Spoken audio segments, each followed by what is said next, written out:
once again.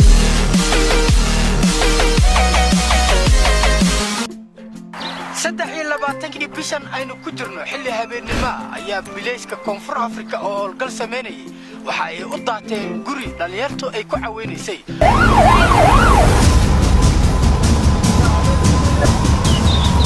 milayska ayaa u daadanaya guri ku yaala bartamaha Soomaalida xaafadda ay ku badan tahay ee Johannesburg xilligu waa habeen booliska waxa ay ku daba jiraan qof la sheegay in la soo abduubay balse gurigan waxa ku caweynaya dhalinyar Soomaaliyeed oo aan wax shaqo ku lahayn arinta booliska ay wardayaan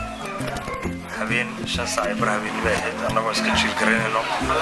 Abdinaasir Allah naxariisto booliska meesha ku toogteen waa halkan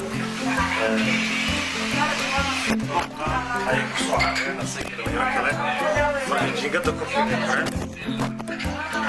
لا مركز وعلى عليه Abdinaasir qofku uu jingada korayo ahaa sida qorneed habeenkii shan saac ay barnaamij leeyahay Abdinaasir iyo dhalinyaro fara badan gadaal ay ku soo carareen intay gudaha ku artayna waxa keenay niman waxa soo galay boonsaas ah oo security askar ciidan isku jiray dhamcad ah qof walba oo meesha fadhiyana harantii feer ku bilaabay marka intii iridda dhinaceeda xigtay waxay damceen inay naftooda la cararaan annagina waan la jirdilay mafaanti halkan in cadaalad ilaa hadda uma jeedno Abdinaasir qofku ugu dambeeyay gadaashan koray uu ahaa ayagoo shan dhalinyaro ay kor saarnaayeen xabad AK47 ayaa dabada kaga dhacday xabadii Asuuri wiilkii halkan aan ka qaaday aniga isbitaalka geeyay ka sayda waxay raadinayeen dad wanted ah nin la dhaho John ay daba joogeen ay raadinayeen ninkii John la dhahay way waayeen waxayna wateen ninka carabka meesha iska lahaa meerada shisha baleeska ninkii carabkana aad baa loo jirtay asagana turkiisi anagana waan loo jirtay John kii la raadinayeen waa la waayay kuwii gadaal ku soo cararay ayaa waxa lagu shakiyay inuu John ku dhex jiray John kuma dhex jirin Abdinaasir wuxuu ku qaylinayay am innocent am not a criminal ku dhahay aniga dambiile ma ihi laakiin askariga gadaal soo galay ciidu wax kala tashtay malahan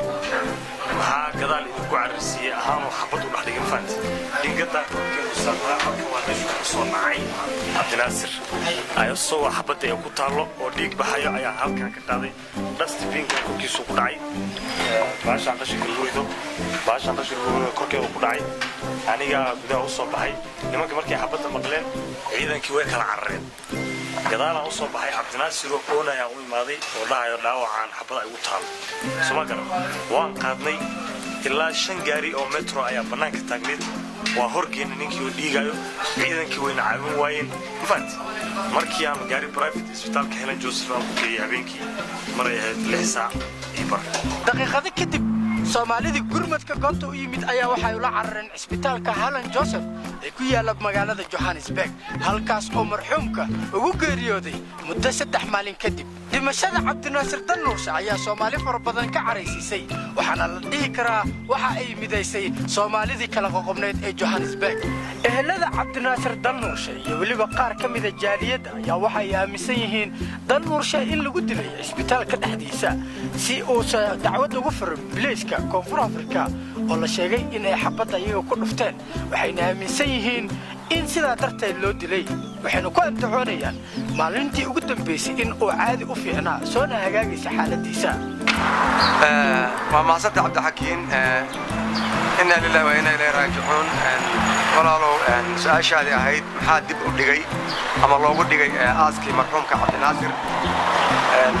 أرنتها سوحي أهيد وحاك كان دب لو أدقو أرنتها وحي أهيد أرن آد ذاتك الصومالية ودن كان كل نول كنت تابتي قف كستا أصحاب عبدناصر ملك سو أدوك جوغان أرنتها تابتي أهيد سأوجد Abdinaasir oo markii ku dhacday xabadda booliska iraade sida xaqdarada ugu dhufteen waxa la geeyay isbitaalka Helen Joseph ee magaalada Johannesburg isbitaalka 4 saac ugu horeeyay oo maray 2 qalliin maalinka saddexaad Abdinaasir wuu fiicnaa aad buu uga soo fiicnaanayay maalinka saddexaad wuu ka sii fiicnaa wuxuu ahaa nin rajo badan laga qabay inuu soo bixi doono insha Allah wuxuu ahaa nin isagu dadka la hadlayay oo telefoon dirsanayay wuxuu ahaa nin cod dad u duubay asxaabtiisa ah Abdinaasir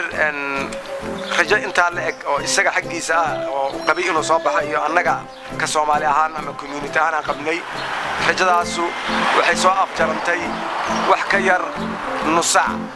ehelada Abdinaasir Dalnuurshe iyo waliba qaar ka mid ah jaaliyada Soomaaliyeed ee dalkani ayaa waxay go'aan ku gaareen kulan degdeg ah isugu yimaadeen inaan la aasin marxuumka inta uu ka helayo cadaaladda haddaba Abdinaasir Dalnuurshe kumu ahaa waxaan ka duubay barnaamijyo hore oo bulshada waxtar u lahaa Allahu akbar ليدا تاجد كل تكونايو gabdho badan oo soo lugeynayo xaafado ka soo lugeynayo Abdinaasir iyo saaxiibadii waxa ay gaaf wareegaan habeen walba xilliga dambe xaafada Soomaalida waxa ay nacaawiyaan dadka masaajidka soo aadaya si ay tuugada uga badbaadiyaan. How are you? Where are you going to? Come I take you. waa xilli dambe qof socdana ma laha balse tobanka dambe ee Ramadaanku dadku waxa ay soo aadaan iyagoo hal iyo laba u socda masaajidka si ay u tukadaan. How are you? haddaba sanada 2020 imise dhalinyaro Soomaaliya oo gobahooda ganacsi ku sugan ayaa lagu dilay